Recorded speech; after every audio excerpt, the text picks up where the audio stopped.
question, Solen.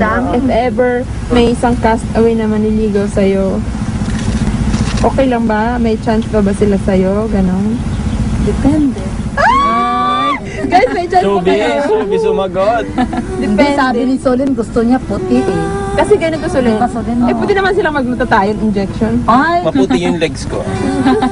Si Ervic na lang at saka si Aaron. Sino pipiliin mo? Hirap yan. Bakit ba? Sabi niya may I get to know that a little bit more to see who's more of my match. No, you have to answer now. Merong ginagawa si Moy na parang love triangle na ako, si Aaron at saka si Solen. So, napagkasunduan na parang laro lang na kung dating game na kumare, sasagot kami, tapos mamimili si Solen ng sagot na mas maganda. Mayroon. Saan mo siya unang dadalhin? At anong unang food ang orderin mo para sa kanya? Front of the beach. Pero syempre simple but romantic. Anong mga nakaset up dun sa beach? Kaya ako si Mami Loli. White roses. The one where it's wrong with Aaron, I don't like roses. Oh no! Wait na, pagsabi mo na sa Sa ano lang ako, simple lang sa... Gusto ko lang yung maganda yung view, so parang medyo malatagaytay lang. Tapos yung may spot doon na parang People's Park, yung sa tuktok. Parang isi-set up ko yun, tapos ako magluluto ng dinner. Wow! Score one! O ako na mga question. Pag nag-date kayo, ano sa tingin niyo yung first na susuotin niyo sila? Yan natin ko alam niyo yung taste mo sila. White shirt and jeans with is parang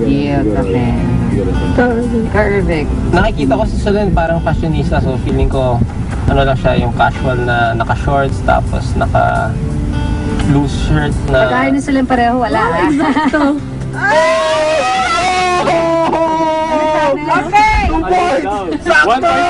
Yung first kiss ko, smack lang, French kiss, or wet kiss. Ano Yung wet, parang French, parang walang tongue. Doon lang ako sa wet is... Wet din ako eh. Ako French, kasi French ako. Sanabi ko yung wet kiss. Kasi ayoko naman isagot yung French kiss, first kiss, di ba? Parang sobrang baka ma-shock naman, di ba? Saka yung smack, ayoko naman na smack, syempre. Ito na tayo sa medyo gitna lang. Ayun, gusto pala na sila, aggressive siya masyado, French kiss pala. So syempre, kahit gusto ko ba yun ang sagot ko, syempre parang baka mamaya sabi niya, ganun pala tingin mo sa akin, Aaron. So nag-wet na lang ako para safe. One more question then. Okay. Anong breakfast ni Solen everyday sa Manila? Bacon and egg. Sige, pancake na lang ako. Scrambled egg. Winner na si Aaron? Yeah, he won na. Ano yun? Ako yung nanalo. Akin susunod.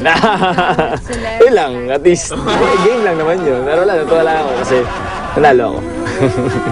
Si Solen kasi parang malakas yung sex appeal niya to everyone. I can say na talagang lahat maganda siya, sexy siya, hot.